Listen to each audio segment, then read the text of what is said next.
संकल्पना है उसको आगे ले जाने के लिए जो आइडियोलॉजी ने मुझे आकर्षित किया और मैंने आज भारतीय जनता पार्टी ज्वाइन की।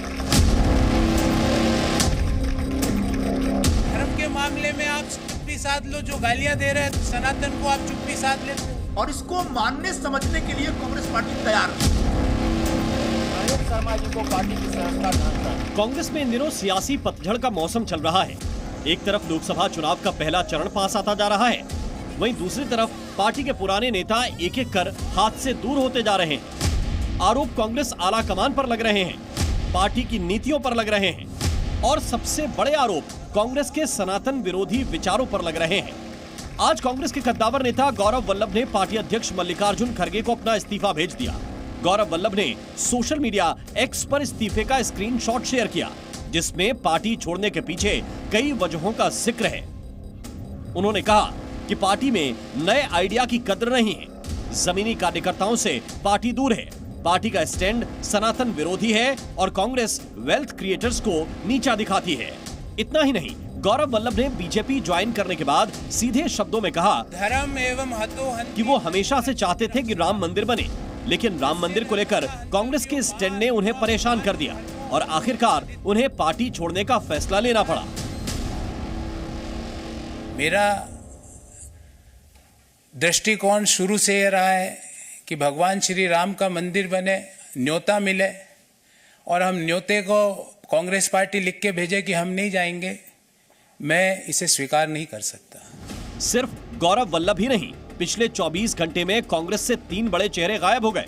गौरव वल्लभ के अलावा महाराष्ट्र कांग्रेस के कद्दावर नेता संजय निरुपम ने भी पार्टी छोड़ दी। इसके अलावा बिहार कांग्रेस के पूर्व अध्यक्ष अनिल शर्मा ने भी इस्तीफा सौंप दिया। अनिल शर्मा ने जहां बीजेपी ज्वाइन कर ली, वहीं संजय निरुपम का स्टैंड अभी साफ नहीं है। हालांकि संजय निरुपम ने भी कांग्रेस से अलग होने के बाद पार्टी आलाकमान समेत बड़े नेताओं पर कई गंभीर आरोप लगाए।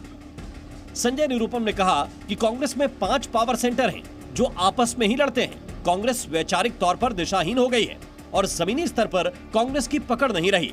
इस समय कांग्रेस पार्टी में 5 पावर सेंटर्स हैं। आप चौंक जाएंगे सुनकर के, लेकिन ये सब हमने अनुभव किया हुआ है। अब पूछेंगे 5 पावर सेंटर कौन कौन से हैं, और पांचों के अपने कॉकस है, पांचों की अपनी लॉबी है और पांचों की जो लॉबी है वो आपस में टकराती रहती है, एक दूसरे को मारने में लगी रहती है। और उसमें बहुत सारे लोग, हमारे जैसे लोग जो किसी भी लॉबी का कोई बाहरी हिस्सा नहीं है, वो अक्सर तकलीफ में रहते हैं और मैं अकेला नहीं, ऐसे लाखों लोग हैं कांग्रेस पार्टी से जुड़े। कांग्रेस पार्टी इस समय एकदम से संरचनात्मक ढंग से देखा जाए तो बिखरी हुई पार्टी है। वैचारिक तौर पर तो दिशाहीन है, ऐसा कई लोगों ने कई बार कहा, कांग्रेस पार्टी के लोगों ने ही कहा, लेकिन संरचनात्मक तौर पर एक पूरी तरह से बिखरी हुई पार्टी है। कांग्रेस पार्टी के शीर्ष नेतृत्व में बड़े पैमाने पर ऐसे लोग बैठ गए हैं जिनका जमीन से कोई नाता नहीं रह गया। जमीन पे क्या हो रहा है इसकी समझ नहीं है, इसकी पकड़ नहीं है। इससे पहले मशहूर बॉक्सर विजेंदर सिंह ने भी कल ही कांग्रेस छोड़कर बीजेपी का दामन थाम लिया था। बीजेपी का दामन थामने से 24 घंटे पहले तक विजेंदर सोशल मीडिया पर कांग्रेस का सपोर्ट कर रहे थे, मगर एक झटके में उनके जज्बात बदल गए और उन्होंने हाथ छोड़ कमल थाम लिया। जाहिर है कांग्रेस जिस तरह बिखरती जा रही है, अंतर कला से पार्टी टूटती जा रही है, उसका असर आने वाले आम चुनाव पर भी दिख सकता है, क्योंकि पहले विपक्षी गठबंधन में विवाद और अब अंदरूनी खींचतान कांग्रेस को कमजोर करती जा रही है। ब्यूरो रिपोर्ट, जी मीडिया। तो कांग्रेस से जिन 2 बड़े नेताओं ने कल पार्टी छोड़ी है, उनमें पहले हैं संजय निरुपम और दूसरे हैं गौरव वल्लभ। मगर कांग्रेस से उनका मोह भंग होने के पीछे कुछ सवाल भी उठते हैं। पहला, संजय निरुपम को जरा देखते हैं।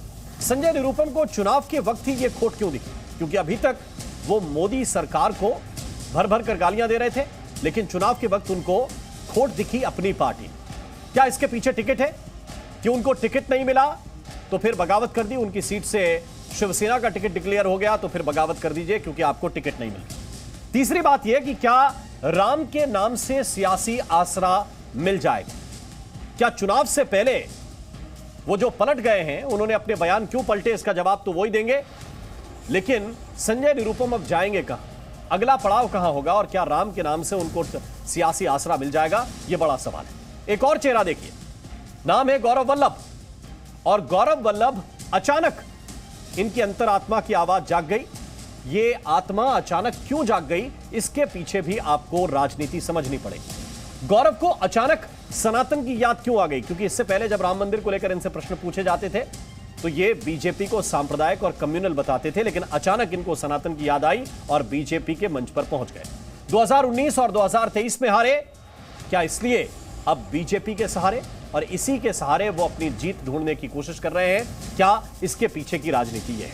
वैसे संजय निरुपम का दावा है कि उन्होंने बीती रात ही कांग्रेस से इस्तीफा दे दिया था, जबकि कांग्रेस ये कह रही है कि उसने इस्तीफे से पहले ही संजय निरुपम को निष्कासित कर दिया था। यूं तो संजय निरुपम कांग्रेस में रहते हुए ही कई दिनों से पार्टी के खिलाफ खुलकर बोल रहे थे। आज पार्टी छोड़ने के बाद उन्होंने सीधे सीधे कांग्रेस के पावर सेंटर पर चोट कर दी। जी हां, निरुपम ने कहा कि कांग्रेस अब पार्टी कम और लॉबी ज्यादा है और इसमें 5 पावर सेंटर बने हुए हैं। पांचों की अपनी अपनी ढपली है और अपने अपने राग हैं। जरा देखिए कौन से 5 पावर सेंटर का वो जिक्र कर रहे हैं। पहला पावर सेंटर कांग्रेस के अंदर सोनिया गांधी, दूसरा पावर सेंटर राहुल गांधी, तीसरा पावर सेंटर प्रियंका गांधी, चौथा इस वक्त के कांग्रेस अध्यक्ष मल्लिकार्जुन खड़गे और पांचवा केसी वेणुगोपाल जो ऑफिस को संभालते हैं। इन 5 पावर सेंटर का जिक्र करना है। जाहिर है जब कोई घर का आदमी बाहर जाकर घर की पोल खोलता है तो आप समझ सकते हैं कि स्थिति कैसी हो जाती है। शायद वही हालत इस वक्त कांग्रेस की हो रही है। वैसे संजय निरुपम और गौरव वल्लभ की बगावत कांग्रेस में यह कोई अजीब मामला नहीं है। 2014 में केंद्र में मोदी की सरकार आने के बाद से पिछले 10 साल में करीब करीब 50 बड़े नेता कांग्रेस पार्टी को छोड़ चुके हैं। इनमें से ज्यादातर बीजेपी की तरफ ही गए हैं। 10 साल की लिस्ट दिखाने में काफी समय लग जाएगा, लेकिन कुछ बड़े बड़े नाम हम आपको जरूर दिखा देते हैं कौन कौन गया है। पहला नाम तो हिमंता बिस्वा शर्मा का है। हिमंता बिस्वा शर्मा गए, चौधरी बीरेंद्र सिंह गए, जयंती नटराजन ने पार्टी छोड़ दी, रीता बहुगुणा जोशी, शंकर सिंह वाघेला, ज्योतिरादित्य सिंधिया, ये बड़े नाम हैं। प्रियंका चतुर्वेदी, पीसी चाको, जितिन प्रसाद, इसके अलावा कैप्टन अमरिंदर सिंह जो पंजाब के मुख्यमंत्री रहे, आरपीएन सिंह, सुनील जाखड़, ये कोई छोटा नाम नहीं है। कपिल सिब्बल ने, कुलदीप बिश्नोई ने, गुलाम नबी आजाद ने पार्टी छोड़ दी। और सिर्फ 2024 के चुनावी सीजन की बात करें तो कांग्रेस के 12 से बड़े नेता कांग्रेस छोड़ चुके हैं।